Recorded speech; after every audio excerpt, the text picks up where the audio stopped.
Hello friends, आज के lecture में मैं आप लोगों को कुछ इर्रेशनल नंबर के सिंप्लीफिकेशन बताने वाला हूं। जैसे कि क्या हम इर्रेशनल नंबर्स को ऐड कर सकते हैं, इर्रेशनल नंबर्स को सब्ट्रैक्ट कर सकते हैं या नहीं, या अगर दोनों एडिशन और सब्ट्रैक्शन एक ही क्वेश्चन में आ गया तो उसको कैसे सिंप्लीफाई करें, सिंप्लीफाई करने का तरीका क्या है, सिंप्लीफाई किस मेथड से करेंगे और उनके ट्रिक्स क्या हैं, ये सब मैं आज के लेक्चर में बताने वाला हूं। तो आपको लेक्चर में वीडियो के एंड तक बने रहना है और ट्रिक भी सीखते रहना है और प्रैक्टिस करते रहना है। तो सीधे सीधे आ जाते हैं क्वेश्चन पर। आइए देखते हैं आज का पहला क्वेश्चन।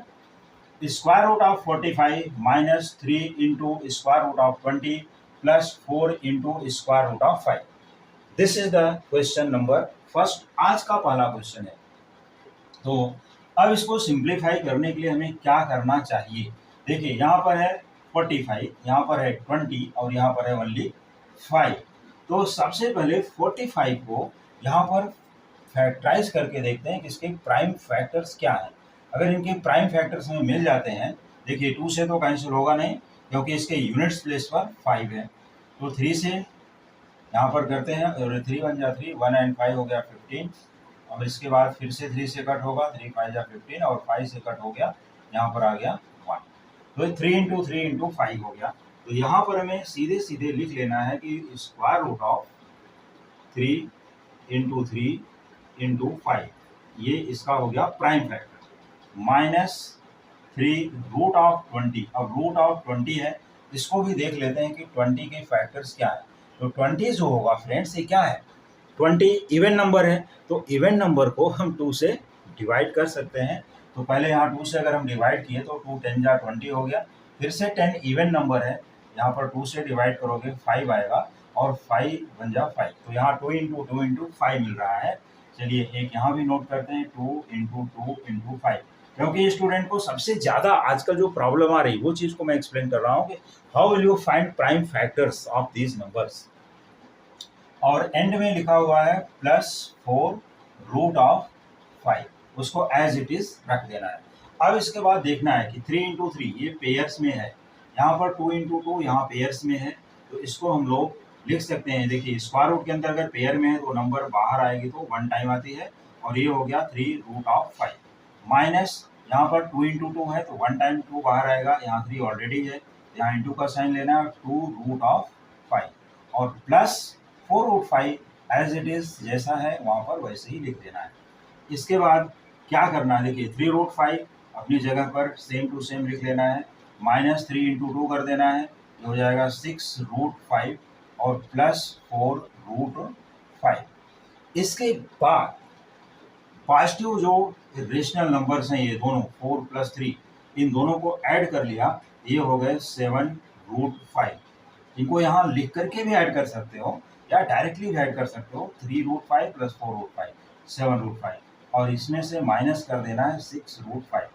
तो क्या बचने वाला है यहाँ पर, 7 root 5 minus 6 root 5 that is 1 root 5। तो उसको सिर्फ और सिर्फ रूट ऑफ 5 लिखा जाएगा। तो ये होता है इसका सिंप्लीफिकेशन, जो बहुत ही अच्छे तरीके से यहाँ पर सिंप्लीफाई किया जा सकता है। सॉल्व कर सकते हो, देख सकते हो और कोई इशू नहीं आएगा। ठीक इसी तरह से अगर हम किसी दूसरी क्वेश्चन को यहाँ पर ले लें, यहाँ पर ले लेते हैं साइड में, सेकंड क्वेश्चन यहाँ से देखते हैं कि सेकंड क्वेश्चन में क्या दिया है। तो सेकंड क्वेश्चन में जो दिया गया है ये है 3 root 3 plus 2 root 27, 3 root 3 plus 2 root of 27, और एंड में एक नंबर और दी गई है 7 अपॉन रूट 3 प्लस, ये थोड़ा अलग क्वेश्चन है लेकिन मैं बताऊंगा, बहुत ही अच्छे तरीके से आप सीख सकते हो। देखो 7 अपॉन रूट ऑफ 3, तो इसको सॉल्व करने के लिए हमें क्या करना चाहिए। इसको सॉल्व करने के लिए हम ये देख सकते हैं कि ये question 3 root 3 plus 2 root 27 plus 7 upon root of 3, इसको कैसे सिंप्लीफाई किया जाए, आइए देखते हैं। देखिए 3 रूट 3 ये तो एज इट इज़ यहाँ पर नोट डाउन कर लेना है, 3 रूट ऑफ 3 प्लस 2 रूट 27, और रूट ऑफ 27 में क्या क्या है वो देख लीजिए। यहाँ पर है 3 इंटू 3 इंटू 3, ये 3 टाइम्स है, और प्लस 7/√3 यहाँ पर लिख लेना है। इसके बाद ये 3√3 एज इट इज़ है, प्लस इसमें पेयर्स में तो उसका स्क्वायर रूट भी तो निकालना पड़ेगा ना। अगर 3 × 3 × 3 है तो स्क्वायर रूट निकल के आएगा यहाँ पर बाहर, तो ये बनेगा 2 और ये 3 × 3 में से एक 3 आ जाएगा। पेयर में है तो 1 टाइम बाहर होगा, स्क्वायर रूट हो गया 3 और ये 3 रिमेनिंग है तो इसको √3 लिखना है प्लस 7/√3। अब इसके बाद क्या करना है, 3√3 प्लस ये 2 × 3 हो गया 6√3 और प्लस 7/√3। अब ये देखना है, ये दोनों तो देखे 3√3 प्लस 6√3, इनको ऐड भी कर सकते हो, ये हो गया 9√3 प्लस 7/√3 है। इसको क्या हम ऐड कर सकते हैं? नहीं, क्योंकि उसमें 7/√3 है, डिनोमिनेटर में है इरेशनल पार्ट और यहाँ पर न्यूमरेटर में है √3। तो इसको सॉल्व करने का जो बेस्ट तरीका है वो मैं यहाँ बता देता हूँ। इसको हम लोग क्रॉस मल्टीप्लाई भी कर सकते हैं या तो यहाँ पर रेशनलाइज कर सकते हैं, √3 × √3 से मल्टीप्लाई डिवाइड करके भी किया जा सकता है। तो बेस्ट तरीका क्या होगा, 9√3 प्लस 7 × √3, क्योंकि हमें डिनोमिनेटर में रेशनल पार्ट नहीं रखना है इसलिए हम ये मेथड को ही फॉलो करेंगे, √3। अगर हम लोग ये क्रॉस मल्टीप्लाई करते तो लास्ट में उसको भी रेशनलाइज करना पड़ेगा, इससे अच्छा है कि हम पहले रेशनलाइज करके फिर सॉल्व कर देते हैं। तो इसके बाद अभी जो आएगा यहाँ पर टर्म, अगला टर्म जो आने वाला है ये हो जाएगा 9√3 प्लस 7√3/√3 × √3 बन जाएगा 3। तो ये हो गया 9√3 प्लस 7√3/3। अब इसको क्या करना है, इसको आगे अगर हम यहाँ पर लिख दें कंटिन्यू तो देखो 3 × 9 ये बन जाएगा 27√3 प्लस 7√3 और /3 है, अब ये पूरे का हो गया /3। तो अब इसका जो आंसर यहाँ लिखा जाएगा तो मैं यहाँ लिख देता हूँ बच्चों। देखो थोड़ा सा जगह यहाँ कम है, नीचे यहाँ दिखेगा नहीं नीचे, तो इसलिए हम क्या करते हैं नीचे की तरफ जाएंगे, नहीं दिखेगा। तो 27√3 प्लस 7√3 ये मिल गया हमें टोटल। अगर इसको ऐड कर लिया तो ये हो गया 34√3 और /3। ऐसा भी लिख सकते हो या इसी को 34/3 × √3 ऐसा भी लिख सकते हो। वो बोथ आर करेक्ट बच्चों, सभी करेक्ट आंसर है, ये भी करेक्ट है, ये भी करेक्ट है, किसी भी फॉर्म में लिख सकते हो एग्जाम में, तो दोनों ही करेक्ट आंसर में आ जाएगा, दोनों करेक्ट आंसर में मिलेंगे।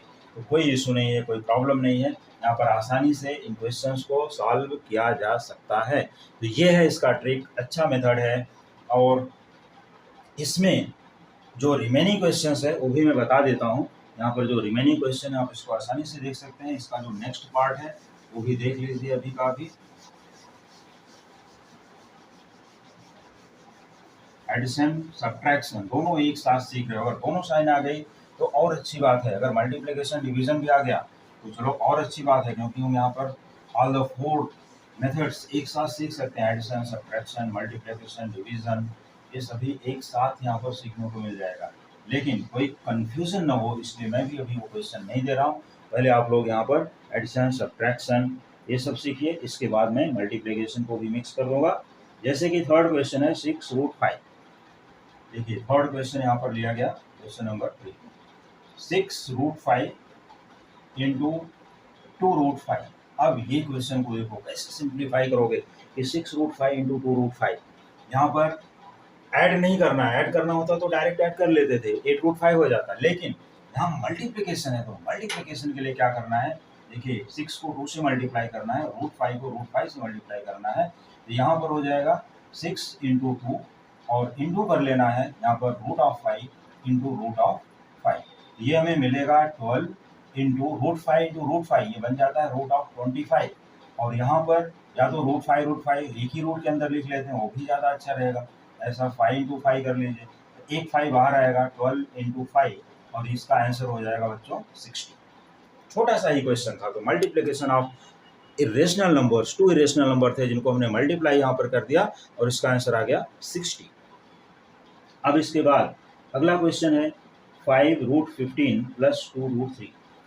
देखिए फोर्थ क्वेश्चन यहाँ पर दिया गया 5√15 प्लस 2√3।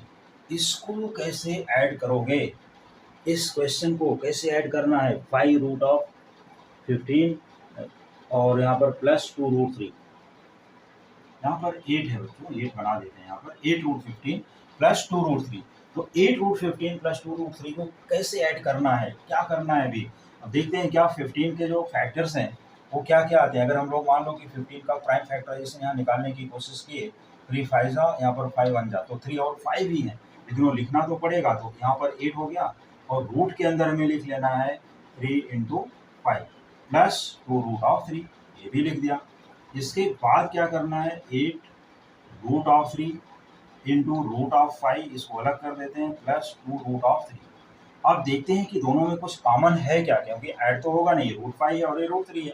तो पहले इसको कॉमन करते हैं। देखो √3 यहाँ पर है और √3 यहाँ पर है, 8 है यहाँ पर। अगर 8 को मैं यहाँ पर थोड़ा सा चेंज कर दूँ, 2 × 4 कर देता हूँ, तो आपको ये सीधे सीधे दिखेगा कि यहाँ पर जो नंबर है 2√3, देखो 2 भी आ गया। अभी यहाँ पर जिग चेक कर देता हूँ, ये 2। तो क्या करना है, 2 भी कॉमन करना है, √3 भी कॉमन करना है, 2 और √3 कॉमन हो गए। अब इसके बाद यहाँ 4 बचता है, 4 लिख लिया, √5 बचता है, √5 लिख लिया, और यहाँ पर कुछ नहीं बचेगा, दैट इज 1, 1 जा तो रहेगा। तो इसका जो आंसर है बच्चों यही है, 2√3 × 4√5 प्लस 1। इसी फॉर्म में लिख के छोड़ना पड़ेगा, इसके आगे हम इसको ऐड नहीं कर सकते जब तक हम इसको डेसिमल फॉर्म में नहीं कन्वर्ट करेंगे। अगर ये डेसिमल में कन्वर्ट कर दें तो ऐड हो जाएगा, तब इनके स्क्वायर रूट निकाल के सब सिंप्लीफाई करके एक साथ लिखना पड़ेगा। तो ये है, इसका स्क्रीनशॉट फटाफट ले सकते हैं। इसके बाद है क्वेश्चन नंबर 5, और क्वेश्चन नंबर 5 का जो पार्ट है ये थोड़ा सा अलग है। तो क्वेश्चन नंबर 5 को भी मैं यहाँ पर दिखा देता हूँ, आइए सॉल्व कर लेते हैं क्वेश्चन नंबर 5।